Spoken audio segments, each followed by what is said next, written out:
Професоре Коробар, во генералниот урбанистички план се зацртани насоки за детална разработка на помали подрачја, параметри како големина на територија зафатена со одредена намена, потоа интензитет на изграденост на просторот, посредно и компатибилни намени и така натаму. Кои од овие насоки деталниот урбанистички план смее, а кои не смее да ги надмине? Нашиот систем на урбанистичко планирање по својата природа е хиерархиски устроен. Тоа значи дека плановите од повисоко ниво треба да се во согласност со плановите од пониско ниво, односно плановите од пониско ниво треба да ги почитуваат одредбите на плановите од повисоко ниво.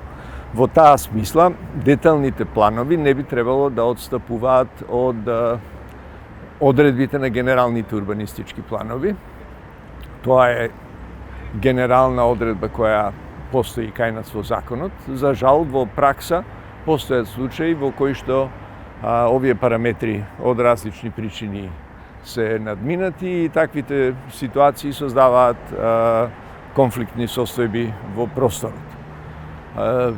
Можат деталните планови да надминуваат одредени елементи, но само доколку во генералниот урбанистички план тоа на одреден начин е уредено со одредбите на планот. Значи, дадена е можност да во одредени маргини се движат некои од вредностите на деталниот урбанистички план.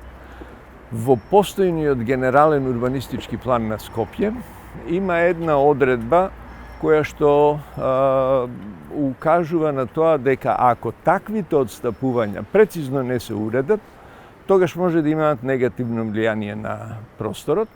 Станува збор за така наречените линиски центри кои се предвидени во генералниот урбанистички план. Тие се предвидени во еден појас од 25 метри долж примарната сообраќајна мрежа. И се што се предвидува за градба во тој појас не влегува во параметрите кои се утврдени за блокот во кој што таквиот појас се наоѓа. Во таа смисла, параметрите кои што се утврдени за блокот можат да бидат значително надминати со овие површини кои не влегуваат во вкупната површина на блокот, така да имаме еден елемент кој што е вграден во самиот генерален урбанистички план, а придонесува за тоа да се надминуваат параметрите кои тој ги има утврдено. Тоа е состојба која што се надевам след новиот генерален урбанистички план на Скопје ќе ја уреди на поинаков начин, на подобар начин, за да не се наоѓаме во ваква состојба да имаме практично неизвестност на интензитетот на изграденост на просторот кога донесуваме еден детален урбанистички план. Професоре, како функционира концептот на стекнато право? Има ли околности во кои новиот план смее да ги надмине висините од претходниот? Во услови на нормално функционирање на системот на урбанистичко планирање, концептот на стекнато право има смисла, затоа што реализацијата на урбанистичките планови е еден подолготраен процес кој што се одвива низ еден подолг временски период. Можам да ви дадам еден пример за илустрација. Замислете дека вие поседувате парцела на која сакате да изградите семејна куќа која е предвидена со легално донесен детален урбанистички план. Вие се подготвувате за тоа и во меѓувреме деталниот план се промени и на вашата парцела е предвидена зелена површина. Наеднаш сите ваши планови паѓаат во вода. Вие сте ставени во состојба на правна несигурност, затоа што сте ги правеле плановите на основа на легално донесен детален урбанистички план и наеднаш не можете тоа да го реализирате. Затоа велам, во услови кога нормално функционира системот, овој концепт има смисла. Меѓутоа, за жал, заради низа девијантни појави, заради низа планови кои беа донесени на брзина, кои не беа доволно предочени со своите параметри, не беа ставени на увид на јавноста на начин кој што би овозможил еден квалитетен увид на јавноста во плановите, се појавија конфликтни состојби каде што одредени објекти предизвикуваа нарушување на состојбите во просторот. Од тие причини, новиот правилник за урбанистичко планирање ја уредува оваа материја, при што така нареченото стекнато право може да се елиминира во смисла на висини и површина на градба која е предвидена со претходниот план во одредени ситуации, како на пример доколку предвидената висина ја намалува материјалната и употребната вредност на соседниот објект, ако предвидената висина ги става во нерамноправна положба соседните објекти. Со еден збор, тоа стекнато право може да не се почитува доколку со претходниот урбанистички план е нарушен јавниот интерес кој што е една од главните цели на урбанистичкото планирање.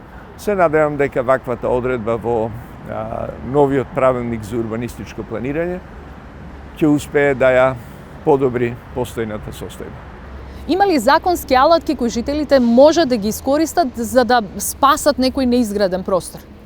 Прашање за која фаза зборуваме, дали зборуваме за неизграден простор, кој е во фаза на кој е опфатен со одреден детален урбанистички план, што е во фаза на донесување, изработка и донесување, или станува збор за донесен урбанистички план. Во овој вториот случај е малку покомплицирана ситуацијата, затоа што мора да се донесе нов детален урбанистички план да се измени состојбата, но она што им стои на располагање на жителите, се разбира, е институтот на јавна анкета и јавна презентација. За жал, лично сметам дека учеството на јавноста, кај нас јавноста учествува преку тој институт предвиден со законот за урбанистичко планирање.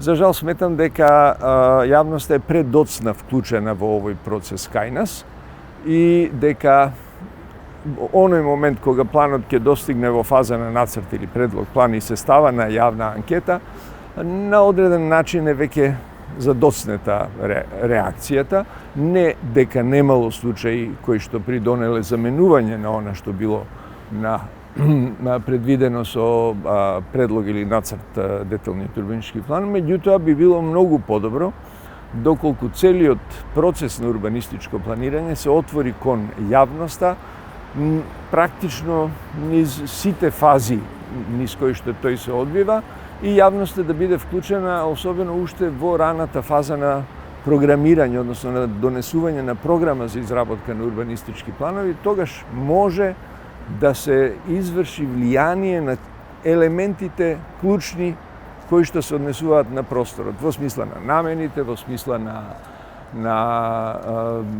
она што локалните жители сметаат дека е најприфатливо за нив.